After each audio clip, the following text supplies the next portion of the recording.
Saludos mis queridos hermanos y amigos que nos escuchan a través de nuestro canal de YouTube.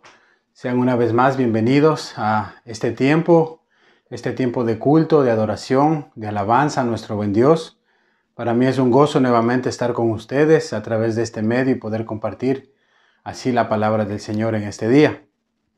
Damos gracias una vez más a Dios por sus vidas, por todos ustedes que están en sus hogares conectándose con nosotros a través de este medio.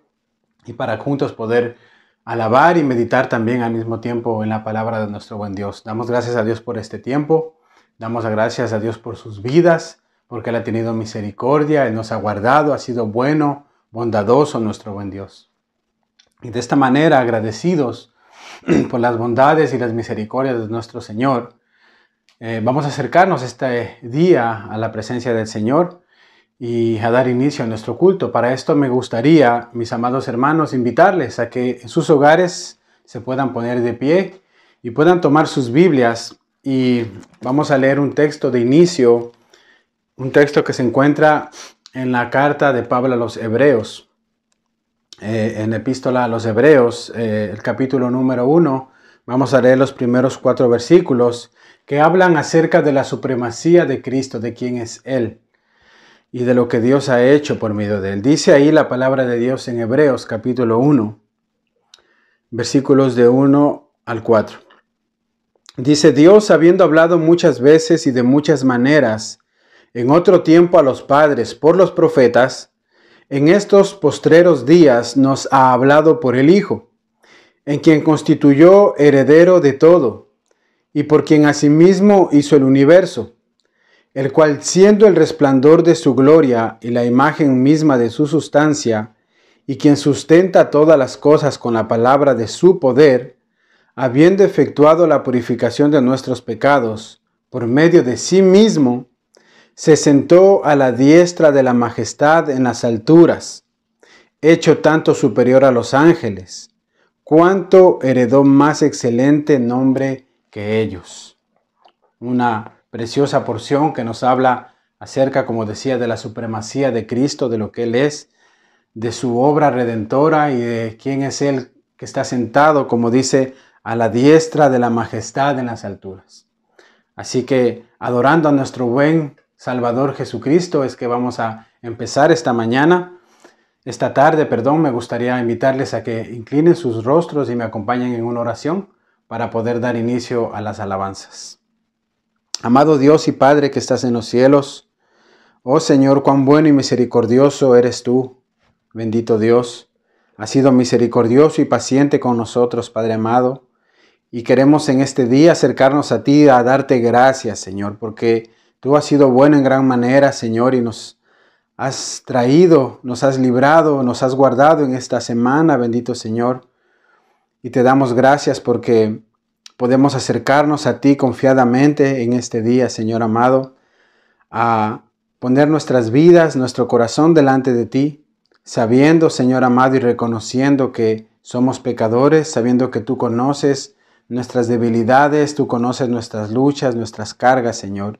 Y todo esto te lo queremos traer hoy a tu trono, delante de ti, Señor. Queremos venir con un corazón humilde y arrepentido, reconociendo nuestro pecado, reconociendo nuestra maldad, pero también sabiendo, Señor, que en tu misericordia y en tu amor tú nos perdonas y que en este día queremos orarte para que tu gracia alcance nuestras vidas, Señor. Que tú, Señor amado, limpies nuestro corazón de toda maldad y ahí en nuestros hogares donde estamos con nuestras familias, tú te manifiestes con poder, Señor. Tu Espíritu Santo llene nuestros corazones y asimismo tu Espíritu Santo ministra aquellas vidas, Señor amado, que están escuchando tu palabra tal vez por primera vez. Oramos para que este tiempo, Señor, sea un tiempo en el que glorificamos tu santo nombre, en el que adoramos tu nombre a través de las alabanzas, a través de tu palabra, Señor. Glorifícate en medio de tu pueblo, Señor. Que tu nombre sea exaltado, que tu nombre sea bendecido en esta hora, Padre bueno, y que tú puedas hablarnos a través de tu palabra, Señor, y puedas traer paz, esperanza, consuelo, puedas traer también exhortación, bendito Señor, a nuestras vidas, para la gloria de tu nombre, oh Dios, en el nombre de Jesús, nuestro bendito Salvador. Amén y amén. Amén, mis hermanos. Pasamos entonces a las alabanzas. Preparemos nuestro corazón para adorar a nuestro buen Dios.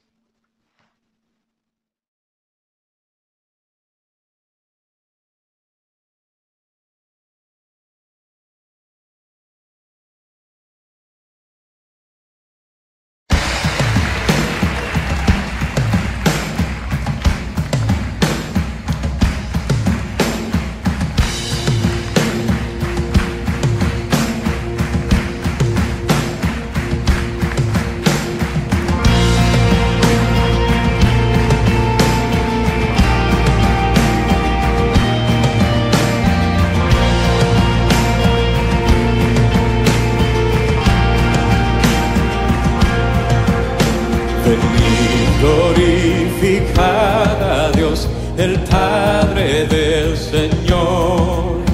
En Cristo Él nos derramó su eterna bendición.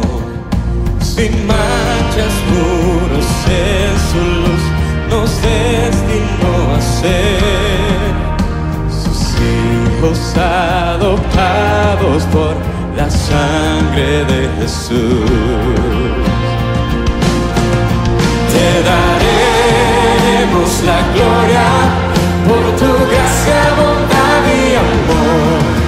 Te daremos la gloria, eres el Salvador.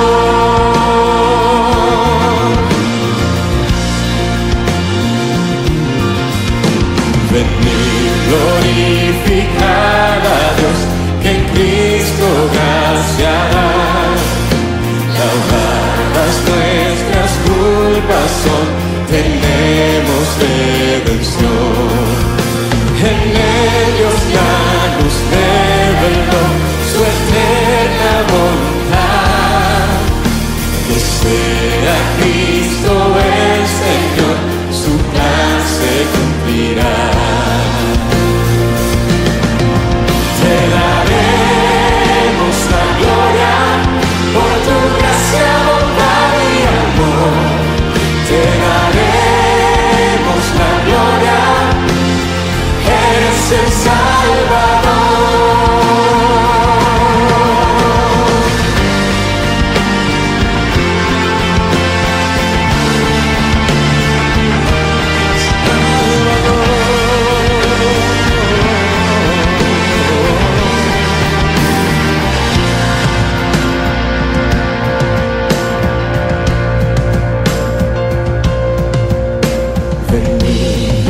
Glorificad a Dios, creyentes del Señor. El sello de su Espíritu, por fe tenemos hoy. Él garantiza nuestra fe hasta el día final. Nos uniremos a alabar a nuestro digno Dios. Te daremos la gloria por tu gracia, bondad y amor. Te daremos la gloria, eres el Salvador. Te daremos la gloria por tu gracia, bondad y amor. Te daremos la gloria, eres el Salvador.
Muy bien, mis amados hermanos, damos gracias a Dios por este tiempo de alabanza y de adoración que hemos tenido para con nuestro buen Dios. Me gustaría ahora una vez más invitarles a abrir sus Biblias, a que me acompañen a abrir sus Biblias en el Evangelio de Mateo. Y nos encontramos ya en el capítulo 17 de este Evangelio que hemos venido estudiando durante un largo tiempo, durante un largo recorrido junto con ustedes. Y en estos capítulos, en este tiempo, Dios ha sido bueno, ha hablado a nuestras vidas, ha ministrado a nuestro corazón. Y seguimos avanzando en este estudio, mis hermanos, que ha sido de provecho, de edificación y de bendición para nuestras vidas. Así que abran sus Biblias en Mateo, capítulo 17, y vamos a leer del versículo 1 al 8, que es los versículos que nos corresponden meditar y analizar en este día. Es un tema bastante hermoso, un evento glorioso que pasaron nuestros hermanos, los discípulos, los apóstoles del Señor, y donde el Señor manifestó su grandeza, su poder y su majestad. Un pasaje muy interesante. Acompáñenme entonces ahí desde el versículo 1 al 8. Dice ahí la palabra del Señor. 6 días después, Jesús tomó consigo a Pedro y Jacobo y a Juan su hermano, y los llevó aparte a un monte alto. Y se transfiguró delante de ellos, y su rostro resplandeció como el sol, y sus vestiduras se volvieron blancas como la luz. Y he aquí, se les aparecieron Moisés y Elías hablando con él. Entonces Pedro, tomando la palabra, dijo a Jesús: Señor, bueno es estarnos aquí. Si quieres, haré aquí 3 enramadas, una para ti, otra para Moisés y otra para Elías. Mientras estaba aún hablando, he aquí una nube luminosa los cubrió, y una voz salió de la nube diciendo: Este es mi Hijo amado, en quien me he complacido. A él oíd. Versículo 6. Cuando los discípulos oyeron esto, cayeron sobre sus rostros y tuvieron gran temor. Entonces se les acercó Jesús, y tocándolos les dijo: Levantaos, no temáis. Y cuando alzaron sus ojos, no vieron a nadie, sino a Jesús solo. Oremos, mis hermanos. Amado Dios, una vez más te damos gracias, Señor. Una vez más nos presentamos delante de ti. Rogamos, oh Dios, que ahora tú hables a tu pueblo, Señor, a través de tu palabra, que ella sea viva y eficaz para nuestras vidas, que tu palabra entre en nuestro corazón, en nuestro entendimiento, tú nos des la sabiduría para comprenderla, Señor, y que también asimismo nos ayudes a aplicar tu palabra a nuestras vidas, a nuestro corazón, ya que ella es nuestra fuente de autoridad, bendito Señor. Te damos gracias por tu palabra. Bendícela, Señor. Te lo rogamos en el nombre poderoso de Jesús. Amén y amén. Bien, mis hermanos, nos encontramos con una porción bastante interesante, bastante hermosa, con mucho contenido que analizar, y vamos a ir tratando poco a poco este tema tan hermoso y este evento tan glorioso por el que pasaron estos discípulos del Señor Jesucristo. Pero antes de esto, hermanos, una de las primeras cosas que debemos de hacer al introducirnos a este texto es que debemos plantearnos algunas preguntas. Por ejemplo, ¿cuál era el propósito de la transfiguración? ¿Cuál fue el propósito por el cual Jesucristo tomó a estos 3 discípulos y se transfiguró delante de ellos en aquella noche? Aquí entonces vamos a sugerir al menos 4 propósitos o posibles propósitos de este glorioso evento de los cuales fueron testigos Pedro, Jacobo y Juan. El primero, hermanos, guarda relación con lo que ya hemos visto las semanas anteriores en los pasajes que hemos leído. Ustedes recuerdan allí, Jesucristo estaba anunciando su muerte en un momento, estaba anunciando sus sufrimientos y todo lo que él tenía que padecer para llevar a cabo el plan de salvación, para establecer el reino de Dios en este mundo. Asimismo, él les explicó cuáles eran las condiciones para poder seguirle. Lo recuerdan, la semana pasada lo vimos de mano de nuestro hermano Abel. Eran condiciones tales como negarse a sí mismo, tomar su cruz, es decir, que ellos tenían que perder su propia vida para ganar así la vida eterna. Ellos tenían que morir a aquella naturaleza pecaminosa que habíamos heredado desde la caída de Adán. Entonces, no solamente Jesús tenía que morir en una cruz, sino que nosotros también debíamos morir a nosotros mismos y cargar una cruz para seguirle, cargar la cruz en un sentido de negación, ¿verdad? Ahora, esto sin duda, hermanos, era un anuncio trágico y desesperanzador para los discípulos. Seguramente ellos habían quedado desanimados completamente ante una perspectiva así. De hecho, ¿quién querría seguir al Señor Jesucristo en estas circunstancias y con estas condiciones? Y lo que el Señor va a hacer para animarles a través de este evento es mostrarles un adelanto, un preámbulo del reino de la gloria, del reino de su gloria, de su poder. Esta visión o este evento, sin duda, mis hermanos, también sirvió para los apóstoles, para que ellos se mantuvieran firmes, en aquellos momentos más adelante, cuando el amado Señor y Salvador, el Maestro por excelencia, el bendito Señor Jesucristo, que encaminó con ellos durante esos 3 años de ministerio, tendría que ser entregado, crucificado, martirizado y abandonado en una cruz. De alguna manera, esta visión que ellos tuvieron, este evento maravilloso, estaba siendo una compensación para lo que ellos tenían que afrontar más adelante al ver morir a Cristo en una cruz, y para que ellos pudieran avanzar en el camino y no se desanimaran de lo que ya Dios había trazado, del propósito que Dios tenía para con ellos. Un segundo propósito acerca de la transfiguración es que el Señor Jesucristo también quería convencerles de algo que nosotros debemos también estar convencidos. Y es que existe otro mundo tan real y tan cierto como el que tenemos ahora nosotros, hermanos. Este mundo nosotros no lo podemos ver, pero es real, está presente. No es un mundo que va a existir al final cuando todo esto termine, sino que es un mundo que existe ya paralelo al nuestro, que está ahora vigente. Y en este otro mundo, o con este otro mundo, el Señor estaba permanentemente en contacto.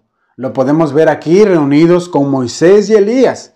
Estos 2 hombres murieron siglos antes de Jesús, pero estaban allí con Él en ese momento importante. Y lo que vemos aquí, hermanos, es que en este mundo, en este otro mundo que existe paralelo al nuestro en la eternidad, el paso del tiempo no afecta a este mundo.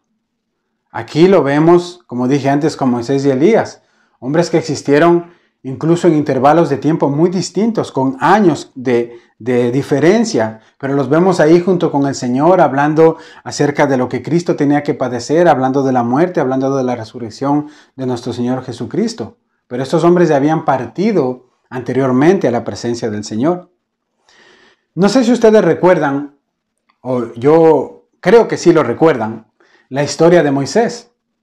Allí en el Antiguo Testamento, cuando el Señor toma a Moisés y le dice, ve donde Faraón y dile que deje ir a mi pueblo.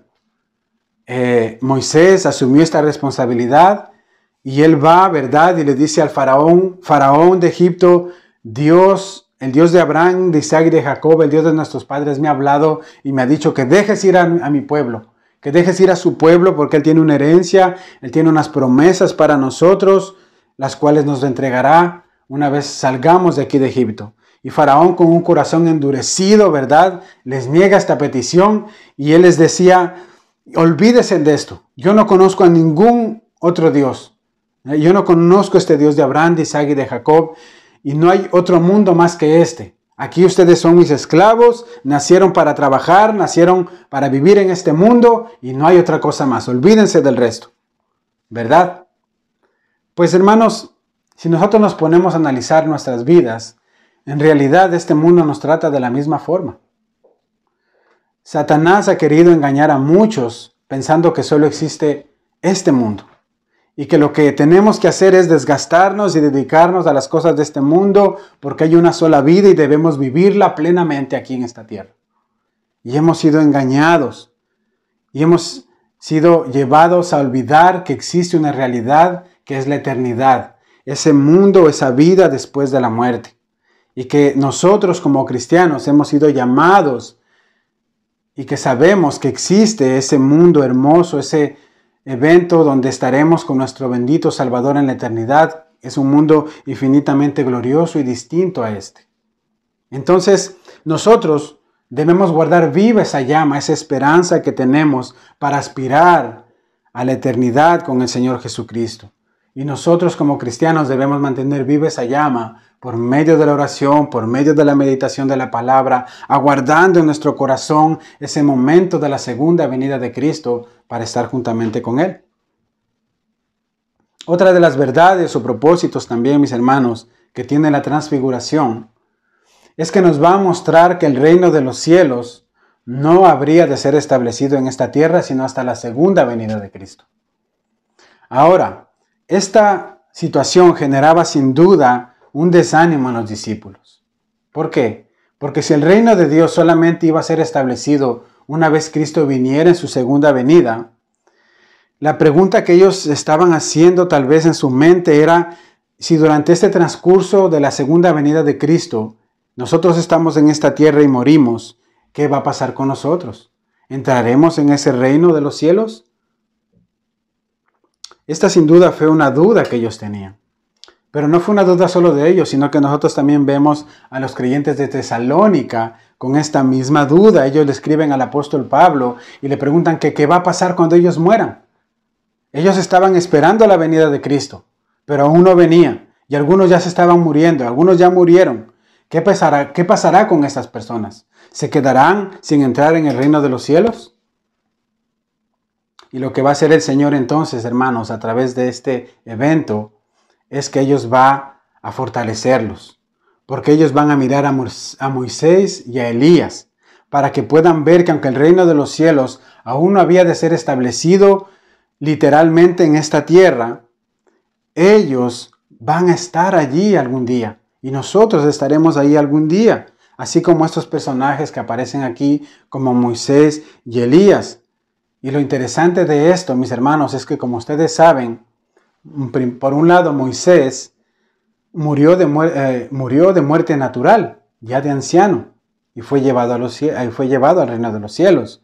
Y por otro lado, Elías no murió, él fue arrebatado, ¿verdad? En los caballos de fuego, en una nube, fue arrebatado Elías a la presencia del Señor. Entonces, en ese sentido, los cristianos, los que tenemos a Cristo en nuestra vida, hemos creído en el Salvador, nosotros tenemos este privilegio, hermanos, de participar en el reino de los cielos, sea que muramos o sea que el Señor venga a buscarnos. Y esto es algo hermoso, es algo esperanzador. Y el cuarto propósito también fue para convencer a sus discípulos acerca de su muerte y de su segunda venida. De estas dos cosas. ¿Por qué? Porque si ustedes recuerdan, hermanos, en pasajes anteriores, como ya hemos visto, Pedro, con ese carácter que le caracterizaba, cuando el Señor anuncia su muerte, Pedro lo que hace es impedirle y le dice, de ninguna manera esto te acontezca. Y lo que Pedro quería ignorantemente era interrumpir el plan de salvación, ¿lo recuerdan? Pero ahora el apóstol Pedro, quien estuvo presente en este acontecimiento junto con Jacobo y Juan, quedó tan impresionado con este evento de la transfiguración de Jesucristo y de la visión de Moisés y Elías, que años más tarde, en su segunda carta, el apóstol Pedro, en el capítulo 1, versículos 16 y 18, dice lo siguiente. Si ustedes me quieren acompañar allí, en la segunda epístola de Pablo, capítulo 1, versículos 16 y 18. Mire lo que dice ahí, recordando este evento. Porque cuando os dimos a conocer el poder y la venida de nuestro Señor Jesucristo, no seguimos fábulas ingeniosamente inventadas, sino que fuimos testigos oculares de su majestad. Pues cuando Él recibió honor y gloria de Dios Padre, la majestuosa gloria le hizo esta declaración: Este es mi Hijo amado en quien me he complacido. Y nosotros mismos escuchamos esta declaración hecha desde el cielo cuando estábamos con Él en el Monte Santo. Sin duda alguna, hermanos, la manifestación de la gloria de Dios dejó una huella en el corazón de Pedro.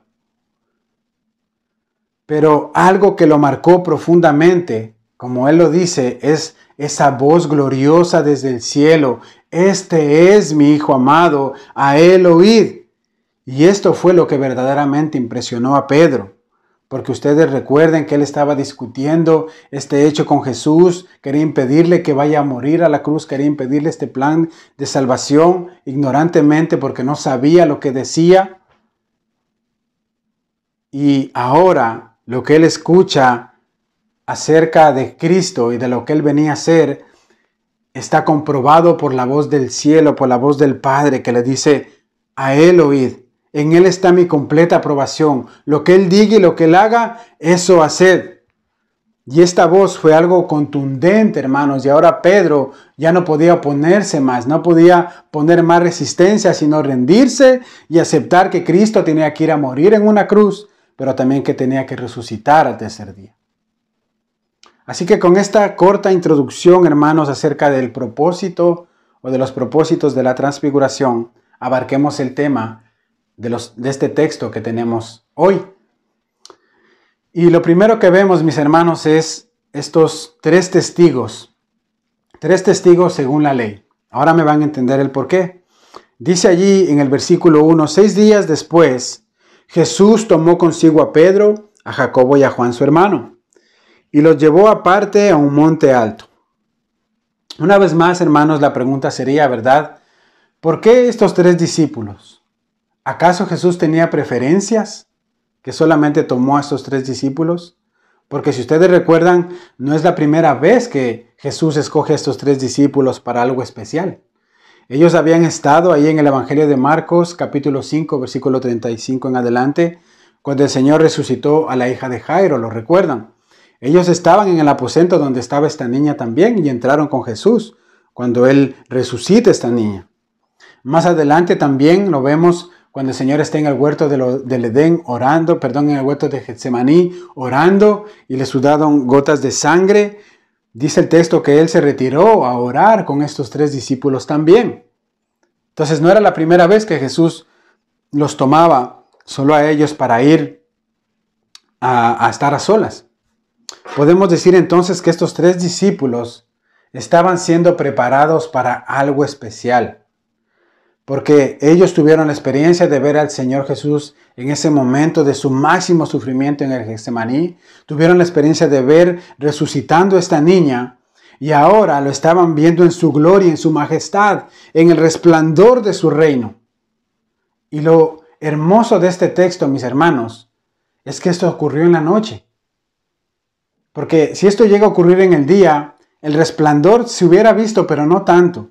Pero ahora usted imagínese en aquel tiempo donde no había luces todavía, estaba oscuro, estaban en un monte alto, en una montaña, el resplandor que salía de Jesucristo, manifestando así su gloria y su poder, eso fue algo impactante, algo glorioso, maravilloso. Y si nosotros, hermanos, somos sensatos, estos acontecimientos seguramente fueron el motor que a ellos los impulsaría a predicar el Evangelio de una manera segura, de una manera consagrada y firme, así como lo hicieron. ¿Usted se imagina haber sido testigo de estos eventos del Señor Jesucristo, haber vivido en aquella época y ser testigo ocular de todos estos acontecimientos? No nos podemos imaginar. Sería algo sorprendente, algo glorioso, ¿verdad?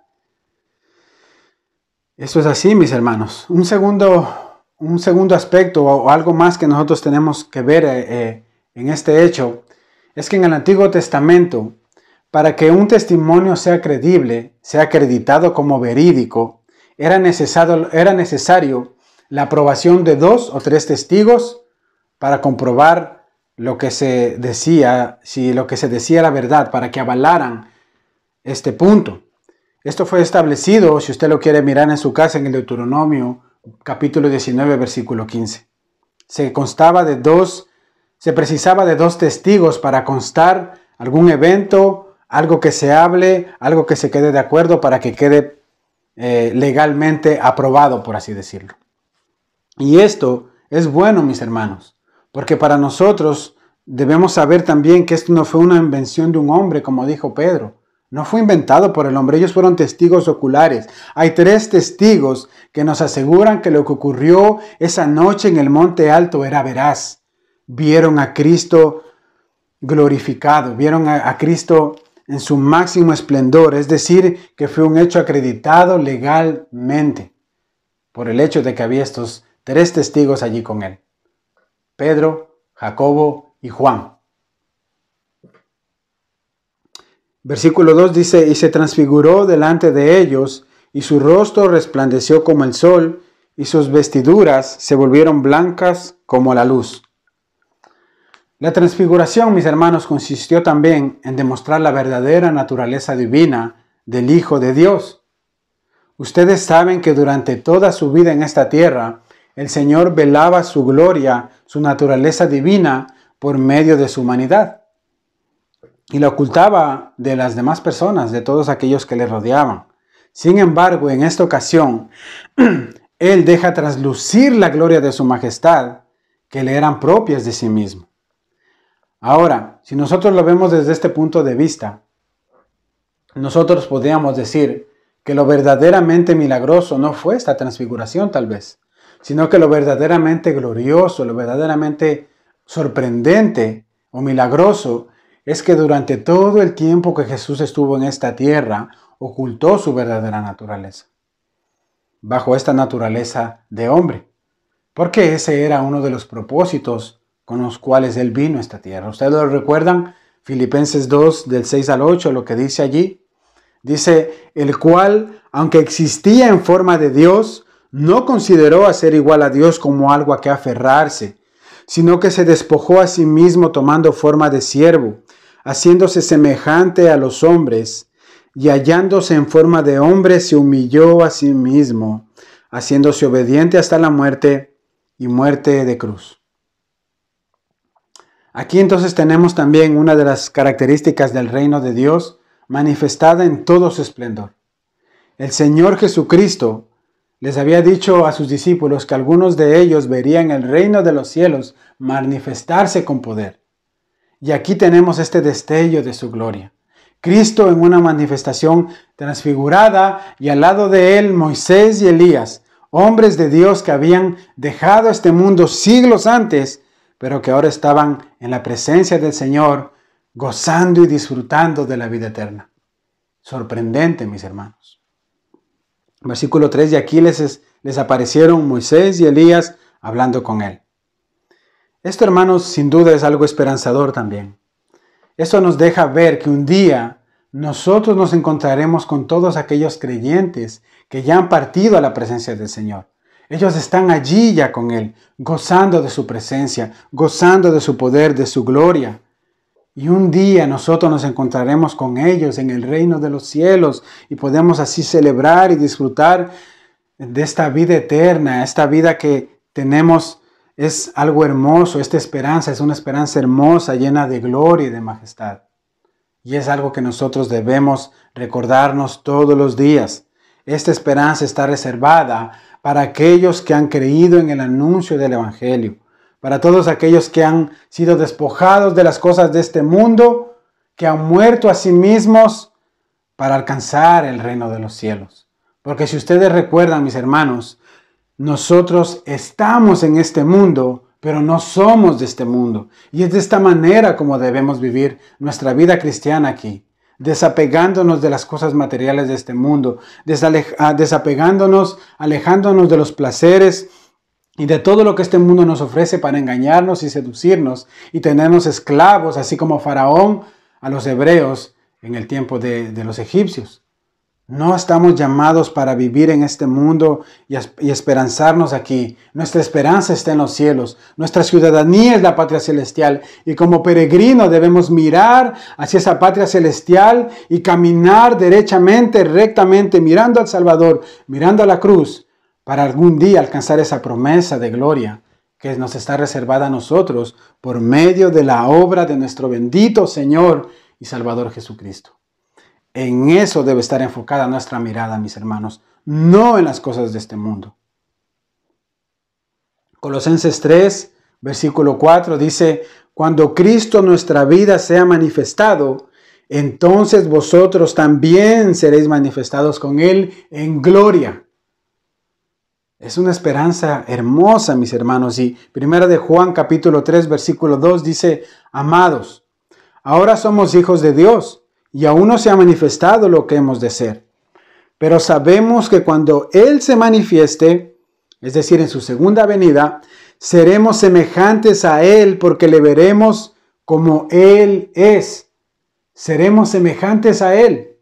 Esto no quiere decir que nosotros seremos dioses de ninguna manera, sino que seremos semejantes a Él en su carácter, hombres perfectos, con un cuerpo glorificado y establecidos por el Señor a su imagen, cumpliendo con el rol y el propósito por el cual fuimos creados desde la eternidad.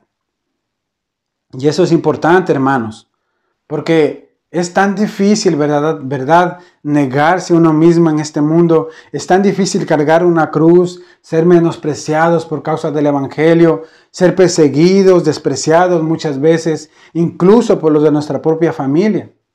Esto es muy difícil, hermanos, pero todo esto acabará cuando Cristo vuelva en su gloria. Y esta es una esperanza segura que nosotros debemos guardar en nuestro corazón. Y así como la iglesia primitiva, deberíamos decir Maranata cada vez que nos vemos. Es decir, Cristo viene, hermano. No te desanimes, no te desalientes. Pronto estaremos con el Señor. Aquí entonces tenemos un gran ejemplo, un claro ejemplo en la vida de Moisés.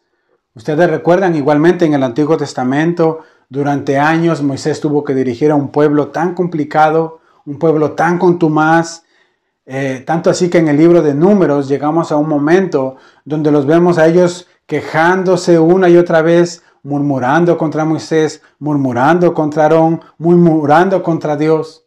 Y todo esto, todo lo que hacía Moisés, todo lo que pasaban en el desierto les parecía mal.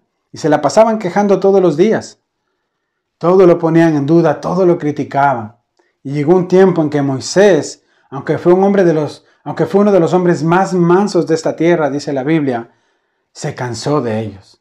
Se cansó, incluso le dijo, Dios, es tu pueblo, trata tú con ellos, yo ya no quiero saber nada. Estaba tan cansado Moisés a causa de este pueblo. Pero todo eso se quedó en el pasado. Ahora lo vemos aquí, disfrutando de la eternidad, disfrutando de la presencia de Dios, viviendo la verdadera vida eterna, esa vida que nos espera a nosotros, mis hermanos, si perseveramos hasta el final. Y lo mismo podríamos decir de Elías. Elías, recuerdan, tuvo que ir al desierto, estaba siendo perseguido por Jezabel y quería cortarle la cabeza, así como él había hecho con los profetas de Baal. Y Elías tuvo que huir por el desierto durante muchos días y sufrió mucho, pero ahora lo vemos igualmente disfrutando de esa vida eterna, plena y placentera al lado de su Salvador. Hermoso, hermanos. Otra de las grandes preguntas que le haríamos al texto es también, ¿por qué estos dos personajes? Moisés y Elías. ¿Qué tenía que ver Moisés y Elías en ese momento? ¿Y qué es lo que Dios nos quería mostrar a nosotros? O mostrarle también a sus discípulos en ese tiempo. Como ustedes saben, mis hermanos, Moisés fue el hombre por medio de quien Dios trajo la ley. Moisés es un representante de la ley, del Antiguo Testamento. El evangelista Juan, al empezar su evangelio, dice, la ley por Moisés fue dada. Y Elías, en este caso, era quien representaba a los profetas. De hecho, él fue quien empezó, por así decirlo, la escuela de los profetas. Él fue quien levantó, se recuerdan, a Eliseo. Era un gran profeta, Elías. Entonces, todo lo que la ley y los profetas decían, se cumple en Cristo. Todo lo que la ley y los profetas, lo que el Antiguo Testamento declaraba, se cumplió con el advenimiento de Cristo a esta tierra. Y no sé si ustedes recuerdan, mis hermanos, un pasaje en Lucas capítulo 24, cuando los discípulos están camino a Emaús, dice que dos de ellos iban discutiendo acerca de lo que había pasado. Estaban atónitos, estaban sorprendidos. Cristo había muerto, estaban tristes, estaban desesperanzados tal vez. Y dice que Jesús se les aparece ahí en Lucas 24 se les aparece a estos dos discípulos camino a Emaús y en el versículo 25 les llama la atención y miren lo que les dice. Oh insensatos y tardos de corazón para creer todo lo que los profetas han dicho. ¿No era necesario que el Cristo padeciera estas cosas y que entrara en su gloria? Y comenzando desde Moisés, ahí está la ley, y siguiendo por todos los profetas, Elías representando a los profetas, les declaraba en todas las escrituras lo que de él decían. ¿Se da cuenta? Entonces, desde ese momento, todo lo que la ley y los profetas habían declarado se cumplió en Cristo. Ahora debían escuchar lo que Él tenía que decirles, y esto fue confirmado por aquella voz que ellos escucharon del Padre: este es mi Hijo amado, a Él oíd. Concluimos entonces, hermanos, que estos personajes fueron escogidos por Dios por lo que representaban, con el fin de mostrarnos que Cristo es el mayor cumplimiento de todas las cosas.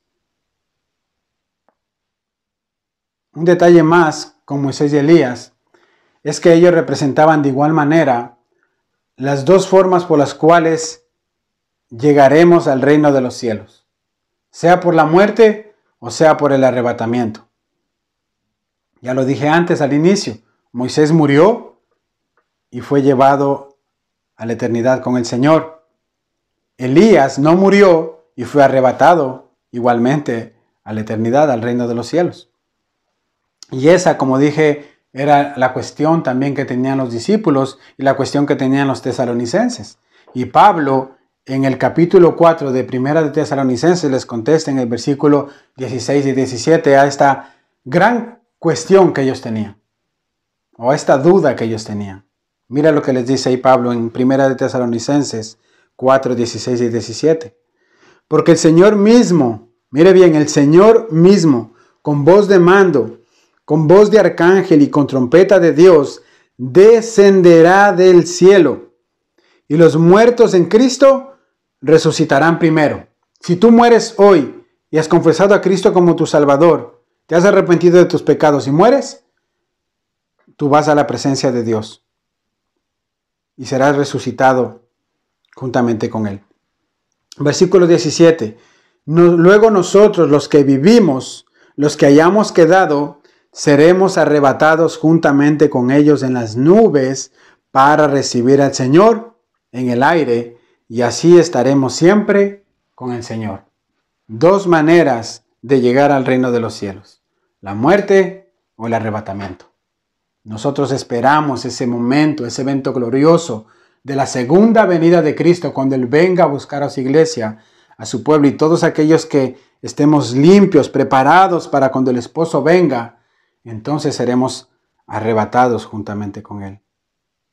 Esto es algo sorprendente, mis hermanos. Un tercer punto que apunté aquí, mis hermanos, es la impresión de Pedro. En el versículo 4 dice: entonces Pedro, tomando la palabra, dijo a Jesús: Señor, bueno es estarnos aquí. Si quieres, haré aquí 3 enramadas, una para ti, otra para Moisés y otra para Elías.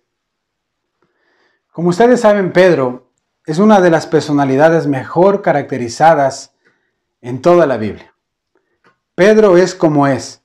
Lo podemos notar en todos los evangelios, con esa caracterización que él tenía de un hombre impulsivo, un hombre emotivo. Era como él es. Ahora, si nosotros somos sinceros, Pedro nos representa muy bien a todos nosotros, hermanos. Porque ¿quién no habría dicho algo parecido en aquel momento? ¿Se imaginan ustedes estar allí y ver esta gloriosa imagen de Cristo glorificado con Moisés y Elías? Seguramente era un ambiente de paz, de gozo en ese momento. ¿A quién no se le hubiera ocurrido decir: qué bueno es estar aquí? Señor, aquí hagamos nuestras casas y quedémonos aquí para siempre. Yo no quiero moverme de aquí. Es algo lógico, ¿verdad? Y es por eso que le digo que Pedro lo representa muy bien, porque cualquiera de nosotros hubiéramos dicho lo mismo. Pero ¿saben qué, mis hermanos? Llegará ese momento. Llegará ese momento cuando estemos con el Señor y le diremos en ese momento al Señor: qué bueno es estar aquí, Señor.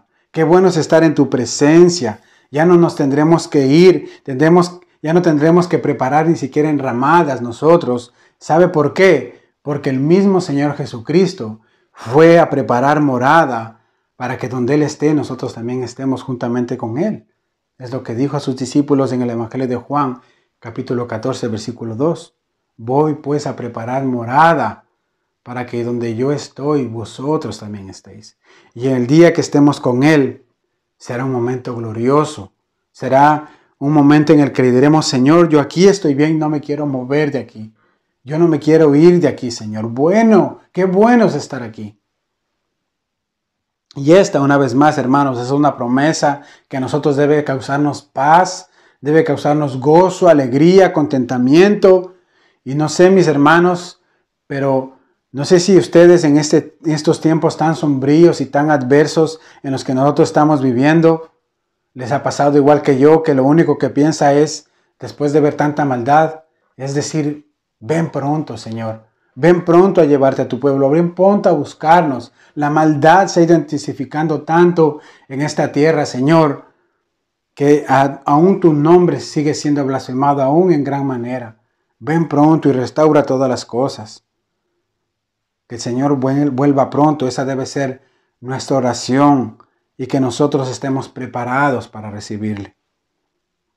Y ciertamente, hermanos, la Biblia nos declara que Jesús vuelve pronto.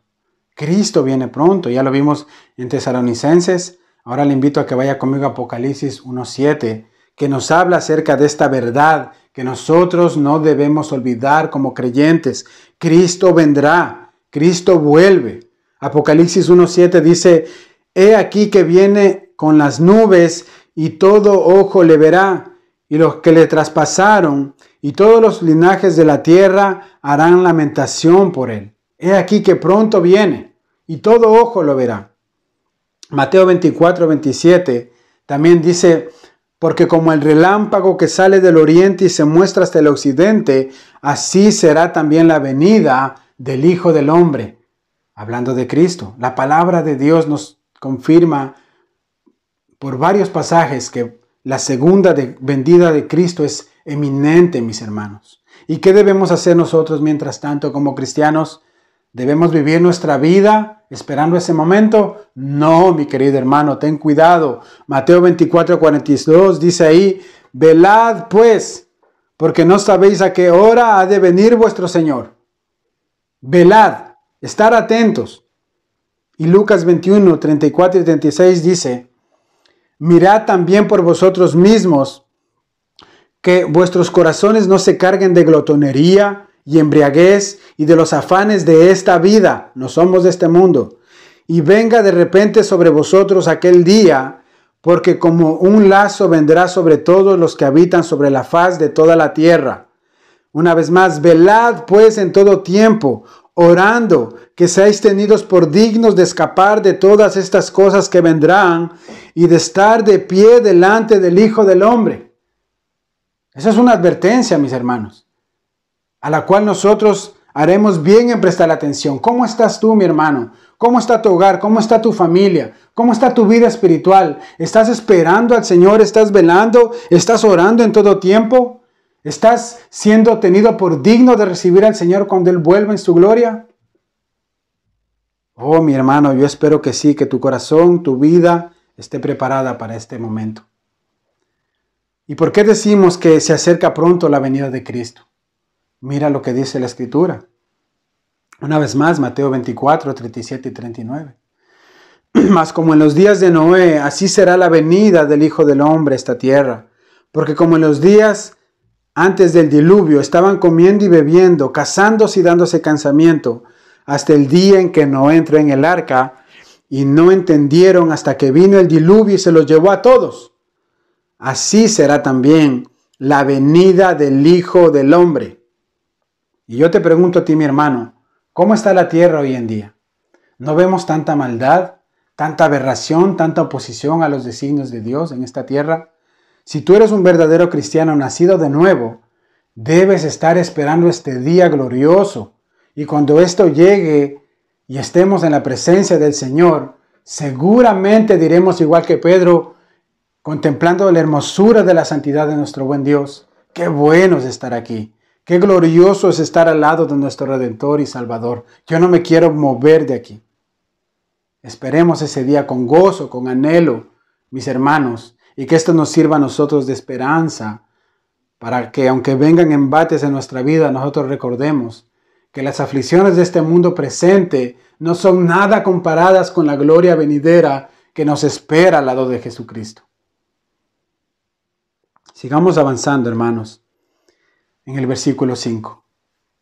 Versículo 5 dice: mientras estaban aún hablando, he aquí una nube luminosa los cubrió, y una voz salió de la nube, diciendo: este es mi Hijo amado, en quien me he complacido, a él oíd. Como ustedes saben, mis hermanos, en el Antiguo Testamento, la presencia de Dios se manifestaba en una nube. Por ejemplo, cuando Moisés recibió la ley, ahí en el monte dice que la nube cubrió el monte. En Éxodo 24, versículo 12. Asimismo, cuando Moisés terminó de construir el tabernáculo, dice que vino la presencia de Dios y se hizo notoria por una nube. Éxodo 40, 34. Y lo mismo ocurrió con Salomón una vez que terminó de construir el templo para Dios. Dice que una nube llenó la casa de Dios. Ahí en Primera de Reyes 8:10. Entonces, esta nube nos habla de la presencia del Señor. Cuando el Señor se manifestaba, se hacía presente, lo hacía por medio de una nube. ¿Y sabes cómo vendrá Cristo? Ya lo vimos anteriormente. Vendrá en las nubes, porque Cristo es Dios. Él vendrá y se manifestará y todo lo ojo le verá. Y aquí, hermanos, hay una gran verdad y una manifestación más gloriosa aún. En el Antiguo Testamento, Dios había hablado por la ley y por los profetas a su pueblo. Ellos escuchaban a los profetas, ellos escuchaban la palabra de Dios, la recitaban y hacían caso de lo que ella decía. Creían que es la palabra de Dios. Mas ahora, con la manifestación de Cristo, Dios nos ha hablado por medio de Él. Esta es la idea que nos da Hebreos, el texto que leímos al inicio, ¿verdad? Hebreos 1, versículos del 1 al 3. Dice: Dios, habiendo hablado muchas veces y de muchas maneras en otros tiempos a los padres por los profetas, en estos postreros días nos ha hablado por el Hijo. Cristo es el Verbo de Dios, la palabra encarnada de Dios. Dice: a quien constituyó heredero de todo, y por quien asimismo hizo el universo, el cual, siendo el resplandor de su gloria y la imagen misma de su sustancia, y quien sustenta todas las cosas con la palabra de su poder, habiendo efectuado la purificación de nuestros pecados por medio de sí mismo, cuando murió en la cruz, se sentó a la diestra de la majestad en las alturas. La idea más o menos es como la del sol, hermanos. El sol en la mañana, cuando va amaneciendo, ¿verdad?, va saliendo poco a poco hasta que resplandece su totalidad, y cuando ya está clara la mañana, el sol ilumina y calienta en su mayor intensidad. Esto es lo que Jesús estaba haciendo en este momento. La ley y los profetas eran la sombra de lo que había de venir, pero el sol que es Cristo es el que alumbraba todas estas cosas hasta que vino y se hizo presente en esta tierra. Es lo que el profeta Malaquías dijo. Malaquías 4:2: mas a vosotros, los que teméis mi nombre, nacerá el sol de justicia. Ese sol ha nacido. Ese sol es Jesucristo. Y ahora algo que el Señor nuestro Dios quería dejar claro es, una vez más, su completa aprobación a la obra que el Hijo se disponía a hacer, a realizar en la cruz, y tenía que hacerlo así, ya que, como vimos anteriormente, sus discípulos estaban cuestionando esta idea a causa de la percepción que ellos tenían acerca del Mesías, y no cuadraba en su mente un Jesús, un Salvador crucificado, y ellos se negaban a aceptar esta realidad. Y aquí el Padre les hace dejar constancia que lo que el Hijo ha hecho es correcto, y que está en la perfecta voluntad del eterno Dios, y que es lo que ellos tenían que aceptar. Avanzamos entonces versículos 6 al 8 para ir finalizando de nuestro texto de Mateo 17. Dice: cuando los discípulos oyeron esto, cayeron sobre sus rostros y tuvieron gran temor. Entonces se les acercó Jesús y tocándolos dijo: levantaos y no temáis. Y cuando alzaron sus ojos, no vieron a nadie, sino a Jesús solo.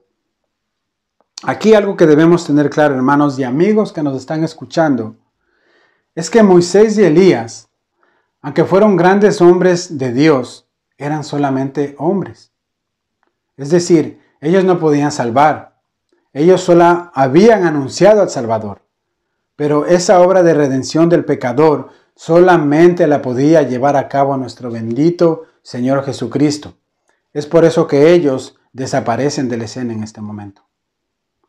Y es por eso que las Escrituras declaran, por ejemplo en Hechos 4, versículo 12, y en ninguno otro hay salvación, porque no hay otro nombre bajo el cielo dado a los hombres en que podamos ser salvos.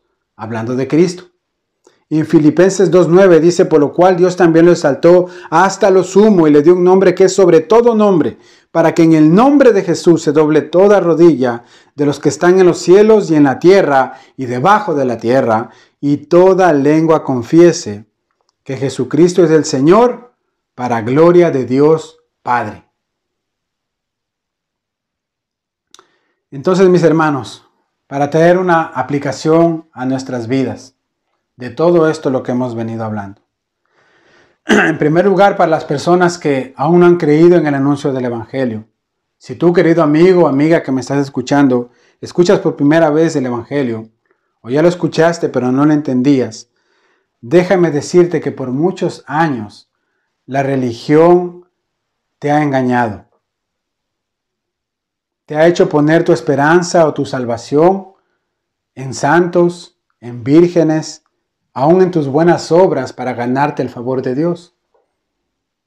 Pero ciertamente nada de esto sirve, porque aquellos hombres y mujeres que Dios usó como un medio para sus planes de salvación son y fueron solamente hombres pecadores, al igual que tú y que yo, pero quienes debieron poner también su confianza en el Salvador, en el Mesías prometido.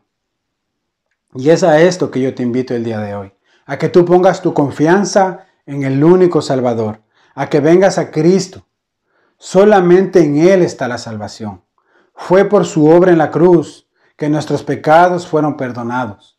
Y si tú le confiesas como tu Señor y Salvador y te arrepientes de tus pecados, la Biblia promete salvación y vida eterna para tu alma, por medio de la obra de Cristo en la cruz del Calvario.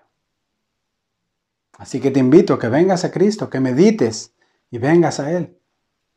Y para nosotros, hermanos, que ya hemos creído en el Evangelio, que estamos seguros en Cristo, como tú sabes, la vida cristiana no es fácil. Tendremos que negarnos a muchas cosas, morir a nosotros mismos.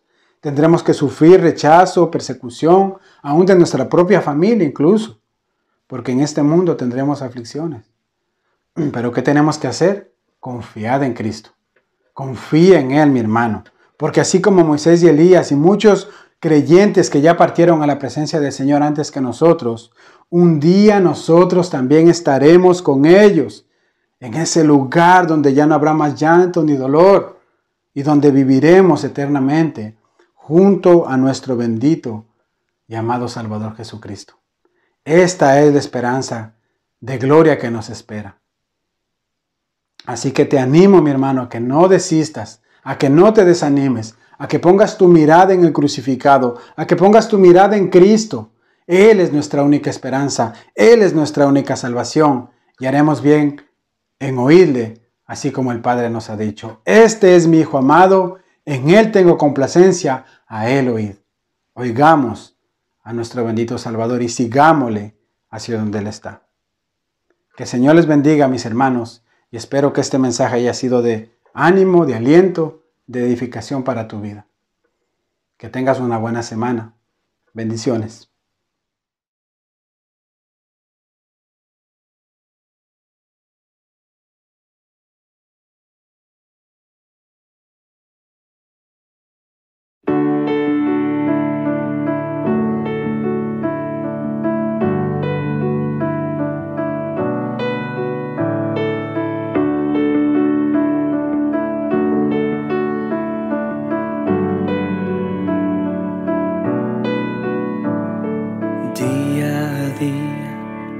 has sido fiel, no has cambiado y no cambiarás.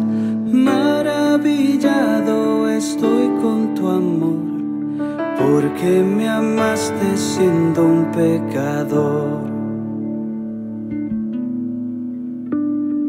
Cuando recuerdo mi vida sin ti, sin esperanza, en sombras viví, mas hoy reboso en gracia y perdón, porque adoptaste a un vil pecador.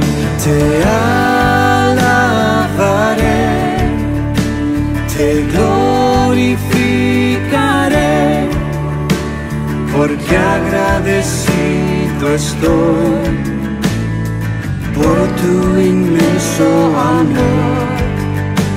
Te alabaré, te glorificaré, porque tu hijo soy, te alabaré.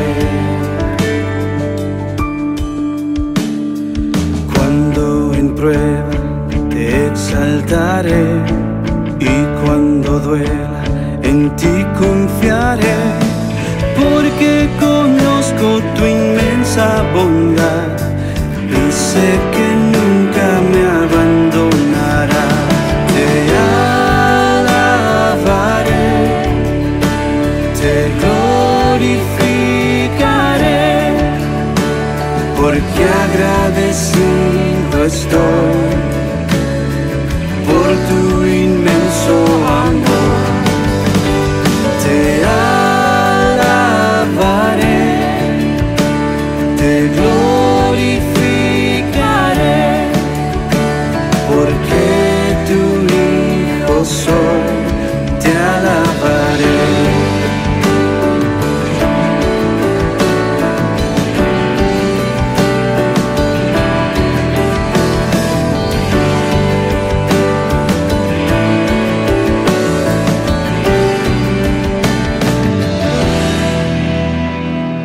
Toda mi vida la pongo a tus pies, haz lo que quieras con ella, mi rey.